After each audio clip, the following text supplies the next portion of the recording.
Good morning, and thank you for staying tuned to Sunrise at Sea right here on CTV. Welcome to the Twitter Jabs too, and the conversation continues. Today we are going to be discussing domestic violence, and in studio with me is a lovely guest, and she's a friend to the show, and she's Miss Judith Owembabase. Good morning, Judith. Good morning, How Sarah. are you?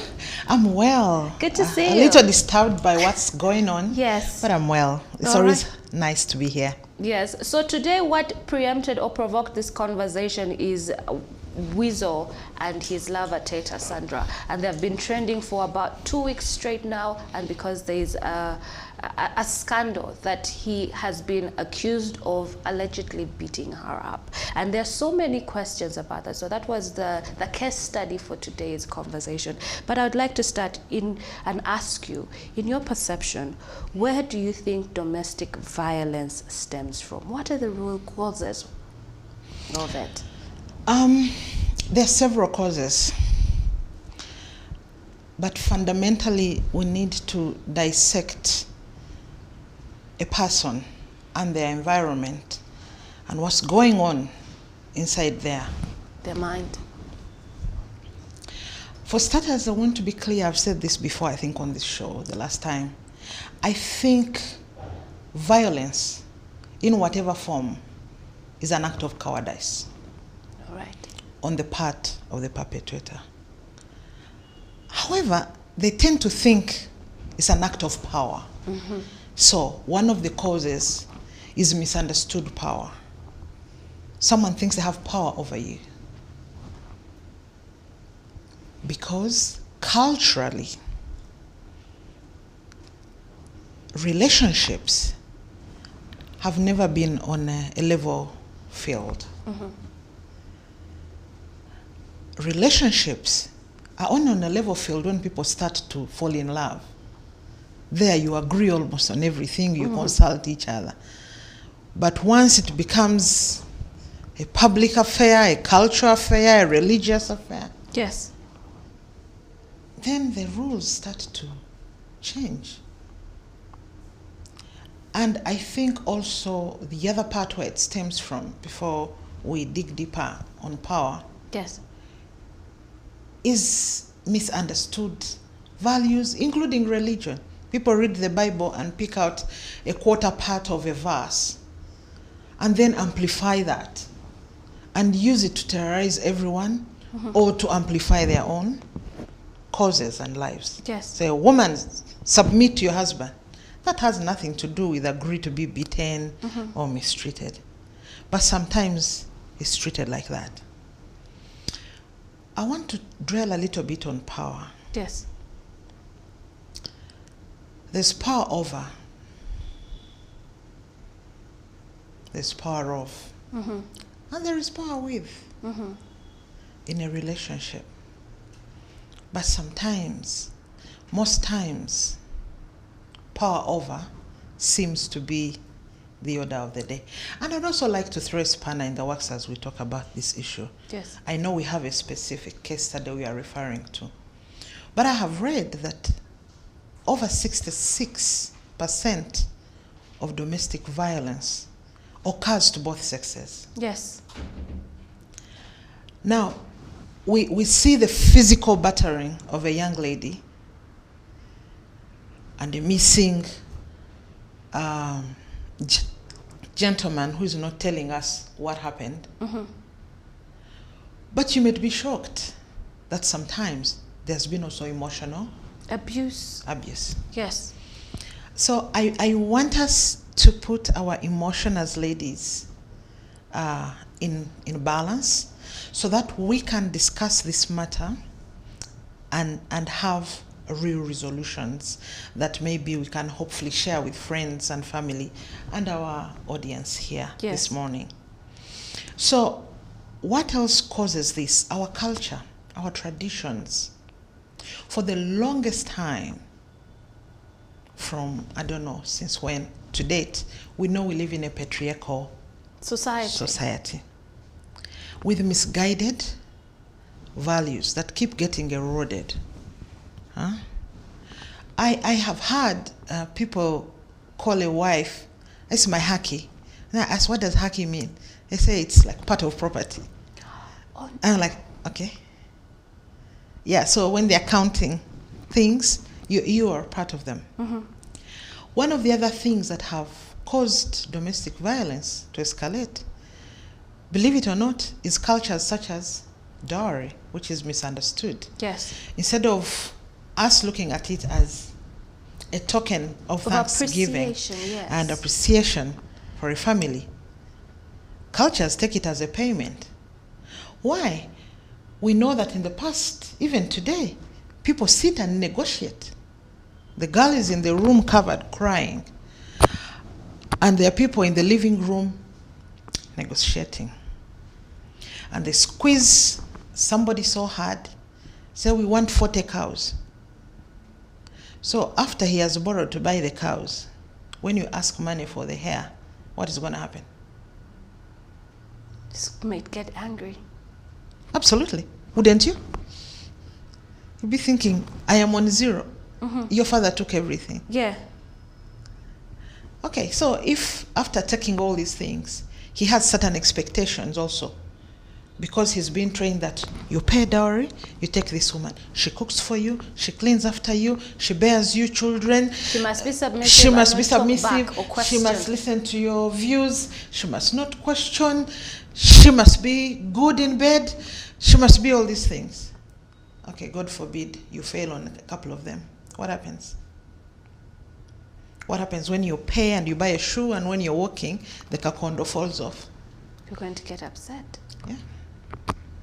And Articles 21 and 32 of the Constitution say that women and men are equal in dignity and equal before the law, and outlaw any laws, cultures, customs, and traditions that harm women's dignity or status. It goes on to say, women and men shall have equal treatment and equal economic, social, and political opportunities. So my next question brings me to, I think I'm going to just end with this: what the law is doing about it, and why they're not, doing much to help people in this situation. Because as the years go on, the numbers just keep on getting higher and higher. But my next question is, why is there so much shame around the conversation? And why is it that people are quick to protect the perpetrator and not the victim? And not the victim. That doesn't add up to me. It has never added up for me. When I did my first degree, I was studying mass comm, but I wrote my thesis on media coverage of rape and defilement. Yes. Breaking the silence. Yes. I struggled. I was taking care of a young lady that had been abused. Yes. I have been abused before, so I know what it means to walk to a police station. And then they first say, oh, this is a private affair. Yes. It's a domestic issue. So you wait. The lady for the family protection unit is not yet here. Just hold on. And you're bleeding. And when you get in there, say, Polly, these things happen. That is marriage. That's what they say. That's the relationship. That's marriage. Yes. And that's wrong. And what I wanted to say is that the law is there. But the law, if we are to remove the gloves, honestly never protects the victims. The law is for the ones who can afford a good lawyer to manipulate whatever it is. I've had a story in the past that's not related to domestic violence of a very well-respected lawyer in this town who was arguing a case, and a certain piece of evidence came up by way of a check. And he said, Your Honor, may I approach the bench and see the exhibit? And when he grabbed it, I'm told he put it in his mouth and swallowed it. And that was the end of the case. And the judge did nothing. Now, yes. So, assuming that is anything to go by, you can also understand that economically, women have been marginalized for a long time. Yes. So, if your economics, what held the institution of marriage in the past, I'm going to be a little controversial here, viewers, was the fact that women were not economically empowered. They would not inherit. They would not go to school. They would take the boy to school. Now, as the economics change, as the girl child goes to school, as we prepare a certain type of girl child We have also made a mistake as society. We have not prepared the boy child for you. That's economically empowered woman. Yes. And so when they feel frustrated, what do they use? Muscle. Something that they have, Might. an advantage they have Yes. over us. And so I'm very careful this morning. I'm pretty emotional about Sandra. Yes. But I'm also very careful that we don't address symptoms, Yes. that we dig deeper. What's happening to the boy child today? Who is talking to the boy child? Who is restoring his integrity? Who is talking to the girl child? Everyone. Woman has been battered in the past. Fight. Fight for your rights. But they're not telling her the man is stronger than you. Don't fight physically. Run. Why is there so much shame? I've asked myself this question since I was young. When a boy dates 5 girls, they call him a what? A stud. A stud is a pretty positive word. What happens when a girl has more than one boyfriend? She's called a slut. Yeah. So for some reason, our culture, our society has continued to try and keep the woman down.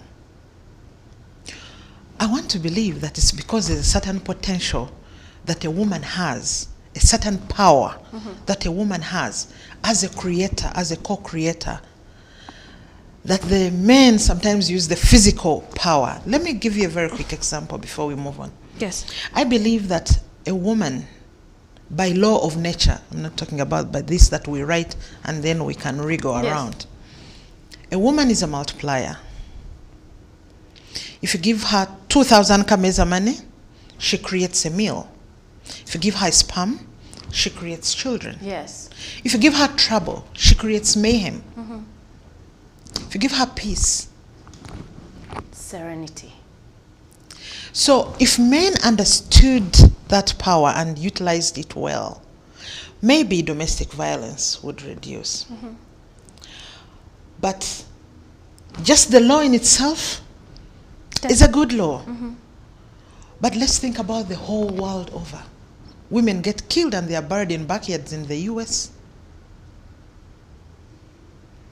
So I think when people don't understand their power, their authority, when people have misunderstood, we can't leave this stage today without talking about emancipation. Yes.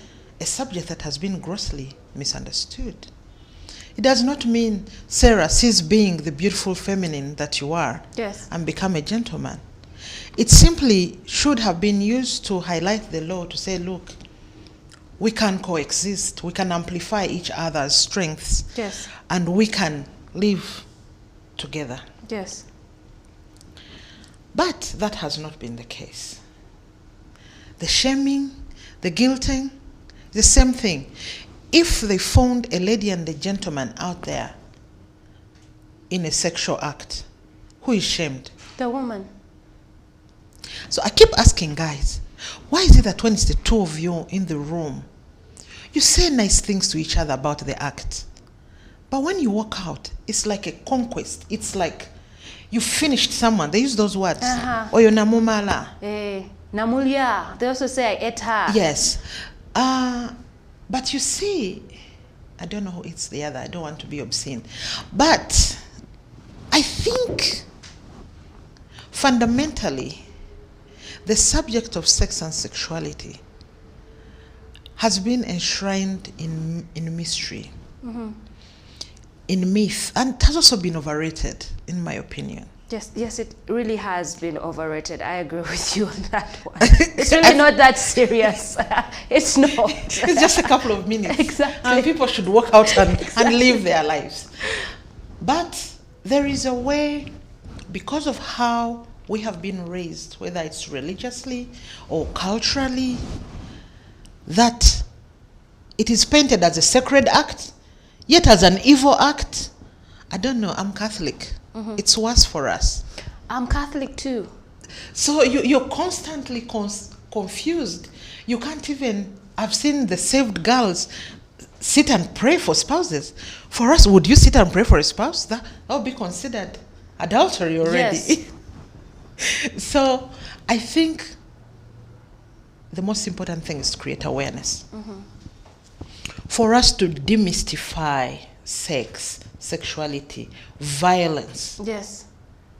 marital rape, emotional abuse. You see, we are seeing the physical scars, but there's nothing as painful as psychological abuse. Yes. We have a lot of mental issues that are happening. On that note, I would like to ask, why do the victims find it very difficult to leave? Because of the shame. Because when you get married, what happens? In my culture, they take out your bed. Oh yes. And they say, You have gone bye-bye. ciao, ciao.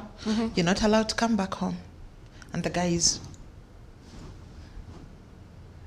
Listening because he knows you have no fallback. there's no fallback. And you're not A welcome back girl was home. never treasured. Ask women who have gotten married and failed to give birth to a son. The conversation around it, from the neighbors to the friends to the in-laws, it's perturbing. Unless your husband stands up for you, it can be pretty difficult. That's part of violence.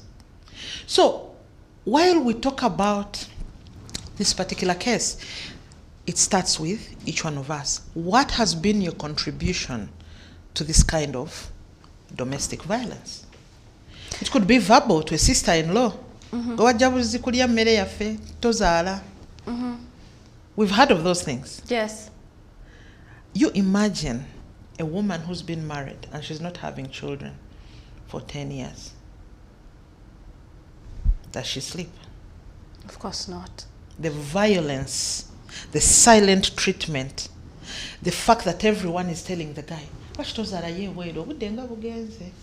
The passive aggression, the gaslighting, I can imagine all that, because all of us only associate domestic violence to the physical, assault. And that one is just the tip of the iceberg. By the time it becomes physical, you're already battered, you're dead. It's like by the time you walk to the police station, you've been abused so much. Sometimes you don't even realize it is happening. Sometimes we don't know that we are being abused. Even sometimes the abusers don't know that that's abuse. Because they've grown up seeing their dad shout at their mom. The culture, when you kneel down for your husband, they say, "Oine mpisa." But what does that mean? Already it means. But we've accepted it as our culture and said, yes, sajja munnaye asajja laata. What does that mean? He's superior. There's violence in our homes. Our husbands are raping our children. They are daughters. Can you talk about it? Shame. You're going to shame the family. How will people hear this? But you see, this whole shame still came from the fact that women were not economically empowered. And now there's another danger. If you're economically empowered as a woman, what does that mean? If you do anything, they say, "Anti munnaye mukazi ayina sente." So I read a book, Think Like a Man, Act like a Lady by Steve Harvey. Yes. Maybe we could find some solutions there. One of the things that I read there is that in as long as a man is not economically empowered to provide, because that's his innate, God-given responsibility, you cannot have peace in a home. If you're more economically empowered, even if you brought the salary and gave him, that will even anger him. That will breed violence. That's why people keep saying,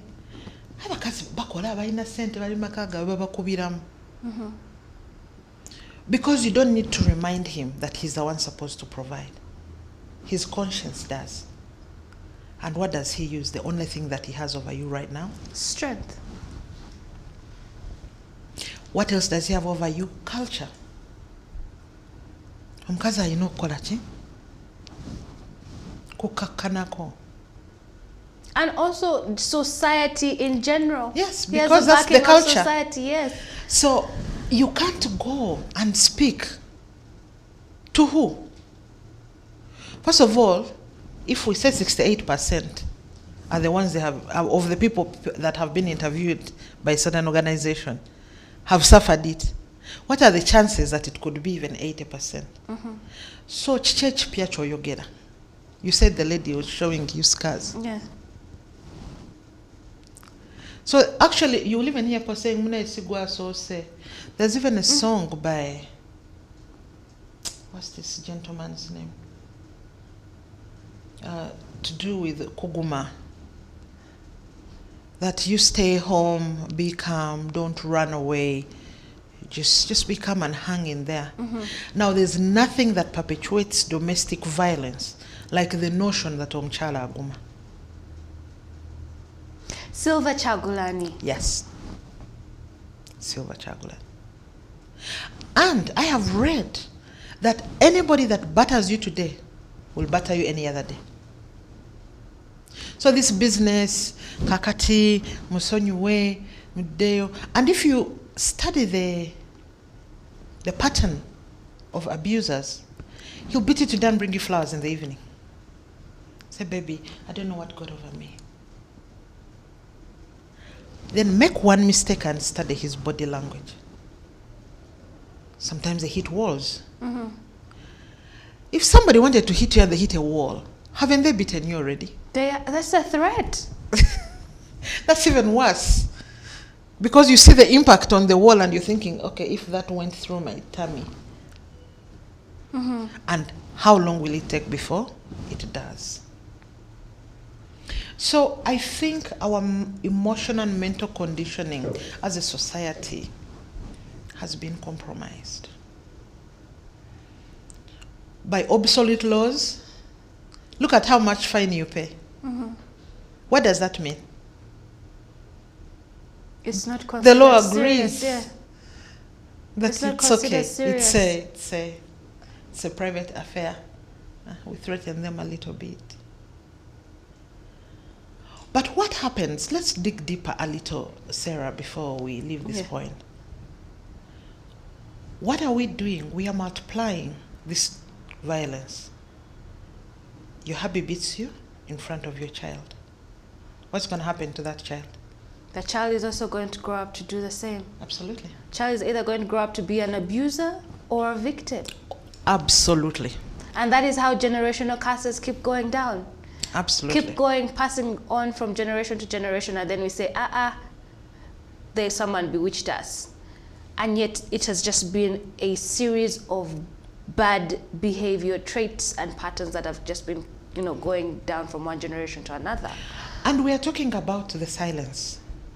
You were discussing the Twitter jabs there, and you said people are putting disclaimers. Even people you don't expect. No one wants to be direct. Why? It's considered a private matter. Why? Maybe they themselves are abusing other people. Maybe they themselves are victims and they're afraid to speak. If they can't speak for themselves, will they speak up for you? Just because you have a picture in the press that says Sarah has been battered. But what about the sense of accountability, holding your friends and people accountable? Because a lot of people are up for human rights, women's rights, children's rights, men's rights, rights here and there, until it's time to speak up and hold someone personally, your brother, your sister, your friend, your father accountable, your friend accountable, until it's time to hold them accountable. Why? Because human beings are selfish. It's very hypocritical, and for me this is the most unfortunate it's the double standards. part of It's the this double situation. standards of the way that we live. And these double standards don't apply only on domestic violence. They don't. They apply across our politics. They apply across our churches. The guys that we know that swindle money, they have front seats in the church. Why? Because they give the biggest tithe. Don't even get me started with the churches, because they'll tell you to pray to God so that it changes, so that it stops. You're weak in faith. This is why this is happening to you. And then they'll be asking the victim, how are you dressed? Why did you go there? What did you do? Yes. Like you must have deserved it to get it. Don't make him angry.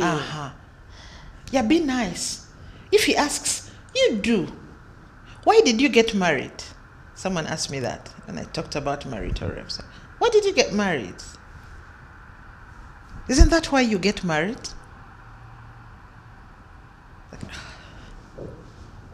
So, education, awareness. And we need more institutions that are not looking for money. Institutions that are driven by their vision and mission and values. Unfortunately, our country, everything has been polarized, everything has been politicized, that we have lost all sense of reason. Yes. All sense of accountability. The end always justifies the means. Abantu bagenda na kigenda. Mfuniramu wa. Abo barwanye byabwe. We don't have systems, proper counseling systems from childhood. People have all manner of trauma. I know we talked about, for example, Weasel's trauma. But forgive me, Weasel and Mose are friends. How did Mose die? Violence. We mourned him.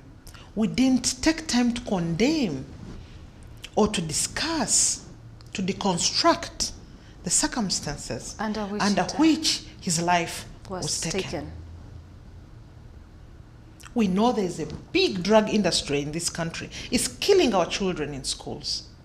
We are all silent. Why? It is uncles and aunties that are supplying the stash in schools. Go interview children in international schools. Forget international schools. I moved my daughter from Gayaza one time, and I was going to take her to an international school. And when she got there and I was telling her, you have to be careful, after she had showed me a particular child and said, oh, that one, when he's not high, he's okay. I said, excuse me, we are going home. And she said, but even in Gayaza, people do these things. I said, all children, we know these things. You have to choose. She was in S1. And we are quiet. There are children who are committing suicide because of all this violence in these beautiful wall fences, and their parents bury them quietly. There are children in rehab centers. Who are these children? The children who are going to be your artists tomorrow. Because again, if you go back to tradition and culture, growing up, I loved music. My mom used to throw my Walkmans deep down in a pit. That industry was never respected. So it was for the children who are deemed rebellious and crazy. So if we are just to use that portion of perception in society, who are the children who are most likely to end up in our entertainment industry? The ones who use and the ones who abuse can drugs. dare enough to abuse anything, including a human being, including a substance. And we know this. And when this happens, then everybody's like, it's expected. That is how they are. That is what they do. That is where they That gain is why people are silent. from. People are wondering, what's new? We've seen these boys fight all their lives, haven't we? In that bar, that bar. Their songs are full of violence. Yes. As we grew up listening to very nice romantic music. Yes. These days, so when you feed your soul to gangster violence, yes, what happens? What shapes your thoughts? Violence. What is influencing you? Violence. So I think we need to strip our emotions and attachment and first put it on the side and deal with the real issues. Bare knuckle. And not the symptom of it, the Yeah. outcome. Because right of now, it. we're all flaring up in emotion. It's not going to solve the problem. I'd like to ask you before I let you go, lastly, to the victims, how can they recognize that they're suffering abuse? And when they do recognize it, what should they do? Okay, I have read a book in the past. It's called Women Who Love Too Much. Yes. It has nothing to do with loving too much. It has everything to do with identifying the patterns that keep us in repeated relationships that are abusive. Yes. Once you start to know that you're being abused, seek help first yourself. Read about that situation and don't take any excuses for an answer.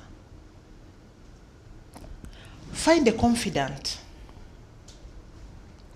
And if you feel like they are pushing you under, you will know. And please note, no one will make a decision for you. That's the most painful part. People say, oh, Bambi, kati tukoze tutya, kati ogenda kukola otya. What are you going to do? That's the last question your friends will always ask you. Kati ogenda kukola otya. I have only seen a few friends that will stand up with you and walk to a police station and even report on your behalf. You can count them. All right. Thank you so much, Judith. And just very briefly, any parting shots as we end the segment? My parting shots, dear viewers, is that this subject, today we tried to eat an elephant, like I usually say, and I don't even think we touched its tail. We did not. But domestic violence begins with you and I, and it can only be ended by you or me. It's very unfortunate for Sandra and Weasel. For me, Sandra is a victim in this particular case. Weasel is a victim in very many other particular cases. As a country, what we need to do rather than sit and judge, let's sit and reflect on what the true values are. I call upon the arms of the law that for once, let's fix this domestic violence arm of the law and put an end to it. First of all, the part of the abuse is extended within the police station itself. The words that you hear, take a statement, and you walk away. If you ask ladies, I would like to challenge most of us, go and check in ladies' purses in the middle center or in the corner where there is a zip. You'll find an SD number. It's a domestic violence report that never yielded any results. I believe that as a country, we need to stop politicizing issues, romanticizing issues, and we should sit down and deal with this monster before it swallows us and the next generations. I am really honored to be here to talk about this. It's a very emotional subject for me. I have struggled to keep my emotions out of it. I hope I succeeded. Yes, you did. But it does not mean that it's not an emotional issue. But you know, emotions eat away at your logic. Yes. I just wanted to discuss this without emotion. But with emotion now, I appeal to all the victims. Do not fear. Do not feel shamed. Do not feel guilty. Walk if you must walk. Crawl if you must crawl. There is always life on the other side. It may not be what society glorifies, but so what? Society doesn't spend a night in your home. At the end of the day, you're the one who's got your back, sadly. But you must be able to get up and seek for help if you're going to get help. Yes. And when you walk, the reason people don't help victims is that you help a victim, I've packed bags for people. When they go back, you're the bad one. Yes. So people stop meddling in your affairs. Yes. If you've made a decision and you say, today enough is enough, walk and find help. Don't be held back by culture, by religion, by what. Go and talk to your God. Yes. Who sees all that is done in secret and said in secret. All right. If you decide to stay, then stay. 2, if you go and badmouth your spouse to your friends or family, when you make up, please go back and also tell them. Because when you don't, they keep holding the grudge, and it keeps brewing violence and bad blood in your relationship. Most of us like the reporting part. Yes. But when we make up, we never go back to say, okay, Katibia, we are good. So let us be accountable first, before we ask the next person to be accountable. If you're a victim, speak up first. If you're a perpetrator, reflect and stop, because you're harming many generations to come. That's true. By your failure to seek for help. Yes. And to face up. Look at the guy in the mirror, like MJ said. Yes, exactly. Thank you so much, Judith. Very wise words. Like she said, if you have to crawl, crawl. If you have to walk, walk. If you have to run, run, and don't look back. It's always greener on the other side. It really is. You have to put in the work, regardless of what society, culture, religion tells you. Very wise words. Domestic violence begins and ends. Most importantly, it ends with us. That's all we had for you on this segment of the Twitter Jabs one. But you can still be a part of the conversation on our social media handles, and that's on Twitter at SEETV Uganda. Coming up is Hit or Miss, and the ladies will be here to let you know what is trending in around the world. This is Sunrise at Sea. Don't blink.